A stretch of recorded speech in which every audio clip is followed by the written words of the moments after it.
L'Anjouard Challenge, c'est dans 50 minutes exactement. Dans 50 minutes, l'Anjouard Challenge va se disputer.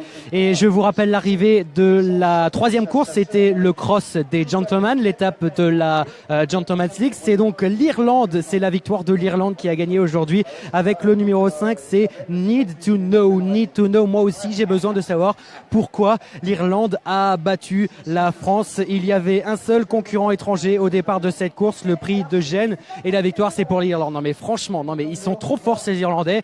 Moi, j'en ai ma claque. Je vais aller boire des bières tout à l'heure. Mais en attendant, on va se concentrer sur la quatrième. Alors je vous rappelle l'arrivée détaillée de ce prix de Gênes. Bonjour.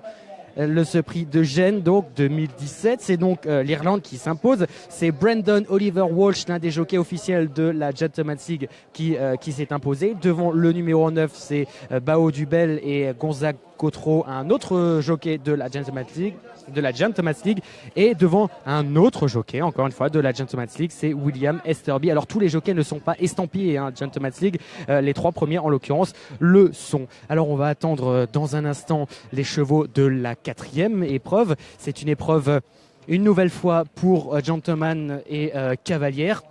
Mais cette fois sur le plat, ils seront 13 au départ de ce prix René Quetil qui va se disputer sur 2000 mètres exactement. Et le départ sera donné à 17h50. Alors pourquoi je vous disais des cavalières? Puisqu'il y aura 5 cavalières, notamment Amanda Zetterholm qui est la copropriétaire de Kikon. Arnaud, c'est vrai? Et oui, elle va venir aujourd'hui. C'est la première fois qu'elle se rendra sur l'hippodrome du Lion d'Angers. Alors, elle va en prendre plein la vue. Maggie Bryant en a vu dans sa vie des choses. Elle a presque 90 ans. Mais là, on va lui montrer ce que c'est que l'Ouest. On va lui montrer ce que c'est que l'Anjou. Et on espère qu'elle va participer une nouvelle fois, qu'elle va pouvoir monter sur le podium une nouvelle fois. Et peut-être faire retentir l'hymne américain. En tout cas, on vient de... Alors, je continuerai après.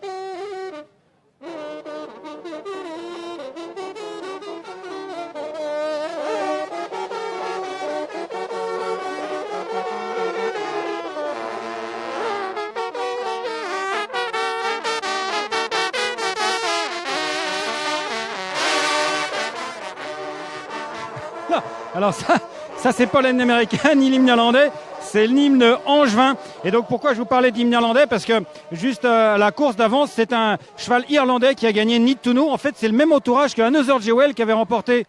Another Jewel, effectivement, qui avait remporté. Enfin, ce sont des amis. Il y a un arbre et un cheval qui avait remporté. Qu'est-ce que je raconte? Oui, l'édition 2010 de l'Anjouard Challenge devant nos caméras. D'ailleurs, celui-là, il est un petit peu tendu. C'est Dominique Rétif qui tient le numéro 11. Et donc, Ils étaient sur la piste, hein, l'entourage, comme avec Honor Joël, ils étaient comme ça en train de soutenir leurs chevaux. Et qui est-ce qui était là pour faire les photos? C'est papa. Oui, vous allez retrouver tous ces reportages avec cette ambiance extraordinaire des Irlandais qui ont gagné de bout en bout. Alors les Irlandais, ils ont peur de rien, hein, parce qu'un cheval qui débutait en France, il venait de gagner un Punchestown, mais très peu expérimenté en cross, et il est parti devant. Et vas-y Léon, enfin vas-y Johnny plutôt. Allez à toi Loïc. Merci beaucoup Arnaud et on te retrouve tout à l'heure pour l'Anjouard Challenge et vite on va se rapprocher de ce numéro 3. Le numéro 3 c'est l'un des premiers concurrents à se présenter, 13 plutôt, le numéro 13 c'est Katiushka qui sera associé à Cécilia Poirier, peut-être une fille cachée d'Arnaud, je sais pas. Le numéro 13 donc une fille de Master Craftsman qui a été élevée par l'écurie Jarlan. Voilà pour le numéro 13. On va attendre dans un instant les autres concurrents. Cécilia, Arnaud, c'est une de tes filles cachées. Cécilia Poirier, c'est une de tes filles cachées. Ben, il y a non, c'est même pas une de mes maîtresses, une de mes ex-femmes. Non, pas du tout. Point là du tout. Mais en fait, des Poiriers, il y en a beaucoup dans l'ouest de la France. Et d'ailleurs, il y a un jeune jockey de grand talent qui s'appelle A. Poirier. Ce n'est pas Arnaud Poirier, ce n'est pas un cousin, c'est Alexis Poirier. Mais il y a beaucoup de Poiriers. Il y a notamment une famille avec Emmanuel Olivier Poirier, qui était un très bon jockey dans les années 90. Allez, on va repartir avec ce numéro 12, Créateur, qui sera monté par Julie Anderson, qui est ici. En fait, le cheval est emmené par son frère Thomas Anderson, qui a monté tout à l'heure la course de haie, la première course, et qui emmène Qui a gagné, oui, tout simplement, ouais. tout simplement, qui a gagné, voilà, et qui s'est transformé en lad pour emmener le cheval de son père, David Anderson, et donc qui sera monté par sa sœur Julie Anderson, un cheval qui revient de haie. Qui est la propriété de Richard Venn. Richard Mark Venn. Ah oui, Richard Mark Venn.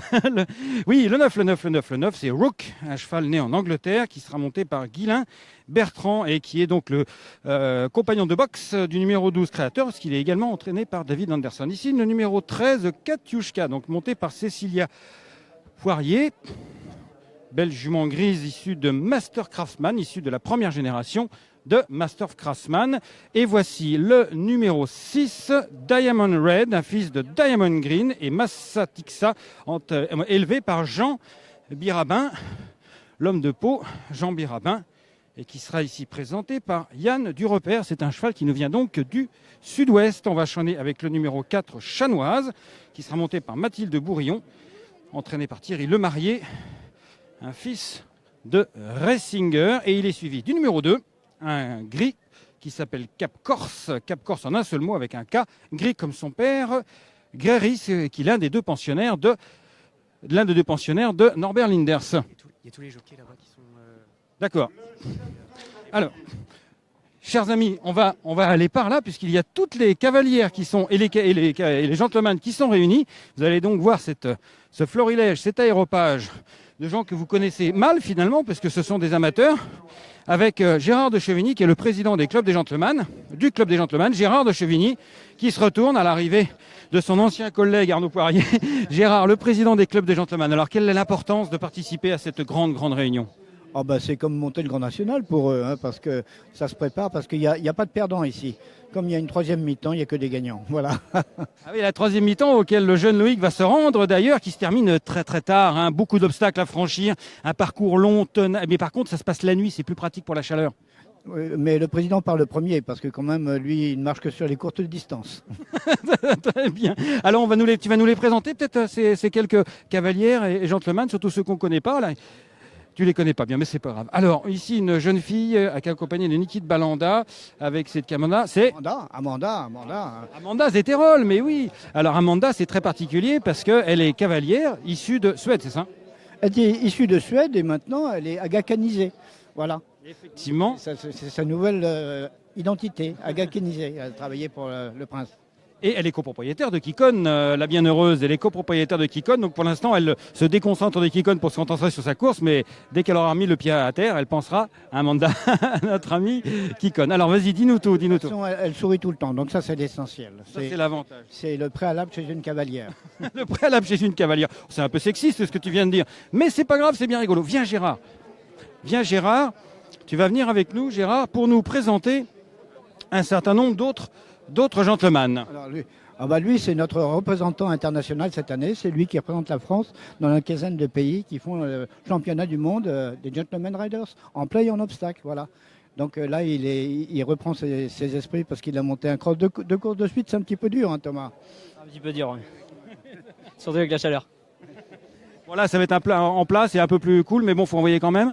On change de discipline, mais 2000 mètres, c'est aussi intense, voire plus intense que du cross. Donc on devrait aller encore plus vite que le cross. Un homme qui a gagné le Grand Cross de Saumur contre les jockeys avec Hadès Desmottes. C'est pour ça que je le sais l'an dernier. Bravo Thomas, va te mettre en selle. Et surtout, il avait une clavicule cassée, il l'a dit à personne, hein, pour pouvoir monter le prix de France 8 jours après. Ah oui, il l'a dit à personne. Il n'a pas pris d'arrêt de travail, oui, il bosse pas à la poste. Hein. Voilà. C'est ça. Voilà. Alors viens Gérard, on va suivre ensemble. On va regarder ensemble, on va venir par là. Et puisque les chevaux y vont, tiens voilà. Hop. Tiens, on va se mettre par là. On va éviter de se faire écraser. Parce que le 11 est un peu tendu. Alors voilà. Présente-nous un peu ces candidats. Ici, nous avons Guylain Bertrand, qui est maintenant en passe d'être tête de liste. C'est vraiment le grand espoir des gentlemen dans la génération après Florent Guy, parce que Florent Guy est bien toujours là. Oui, mais il a déjà un âge plus avancé, bien entendu. Guylain Bertrand qui montait le numéro 9. Ici, c'est le numéro 10, Julien Delaunay. Ah, une jeune fille aussi qui passe, le numéro 4, Mathilde Bourillon. Alors elle a que de l'avenir. Je pense que maintenant, dès qu'il y a des courses de cavalières à Paris, elle est la première appelée. Hein. C'est pratiquement... Voilà. La top. Elle a du papier. C'est la fille de David? C'est la fille de David, donc il y a des jeunes dominants. Donc d'accord. Donc nous avons vu ici Thibaut Massé qui va arriver. On va donc Thomas Guillonneux cette fois-ci qui est en selle et il est suivi par Antoine Beignet sur Baldidazé, le numéro 1. Alors lui, moi je l'avais remarqué quand il a fait son stage de première licence, c'était le meilleur de sa promotion. D'accord, très bien, super. Et la dernière position, voilà, le numéro 8, c'est Romain Roinard. Romain Boinard, bon, évidemment, lui aussi, il a un nom très connu dans l'Ouest comme toute la France. Hein. Romain Boinard, c'est donc le fils de du jockey qui était un grand entraîneur, toujours d'ailleurs. Voilà, 13 cravaches d'or pour Joël Boinard et Romain Boinard qui le suit dans les Gentleman Riders. Ça, c'est important. La filiation dans les cavaliers et cavalières, dans l'amateurisme, il y a la filiation, la transmission de la passion familiale, c'est ça? Ah en plus, c'est des filiations diverses parce qu'il y a des gens d'obstacles et des gens de plat. Alors, faut... Oh là là. Elle a perdu la toque. Il a perdu la toque. Mais ce qu'il y a de bien chez les Gentlemen, c'est qu'ils montent toutes les disciplines, quoi. Ils montent en plat sur 2004, sur 1600 mètres, et puis après ça en cross. Et là, on a une équipe dans l'Ouest, ils sont polyvalents. Alors, c'est polyvalent pour les fêtes le soir, et il y a une ambiance formidable parce que bien souvent, ils font les deux. Oui, ils sont forts, ces gens de l'Ouest. Hein, ça. Oui, mais je dis ça, je ne vais pas me présenter dans l'Ouest. Et d'ailleurs, pour conclure, on va quand même dire que David Cotin, qui sera donc le favori tout à l'heure de l'Anjou Challenge, le grand crack jockey David Cotin, était un gentleman et le meilleur de sa promotion, bien entendu. Merci Gérard, à tout à l'heure. Allez, on va aller en tribune pour suivre cette course avec Loïc Stecher qui a pu reluquer toutes les cavalières, n'est-ce pas? Alors c'est quoi celle qui avait le plus beau poil? Le plus beau poil ou le plus beau poil évidemment. Moi j'ai bien aimé le numéro 4, c'est Mathilde Bourillon qui sera associée à Chanoise. Chanoise, le numéro 4, la sœur de Justine Bourillon, et oui on la connaît très bien. Chanoise, ce sera le numéro 4.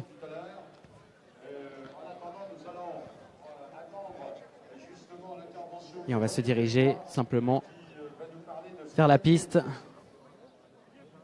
Je rappelle, il y aura quelques minutes de retard. Alors théoriquement, on va partir à 17h50. Ah, Damien Souchet qui est là, évidemment. Bonjour Damien. Content pour le challenge Royal Barrière Deauville, course plate réserve aux cavalières et Gentleman Rider. Distance 2000 mètres, chevaux de 5 ans. Alors, on cherche l'ombre comme on peut. Aujourd'hui, une petite sieste également.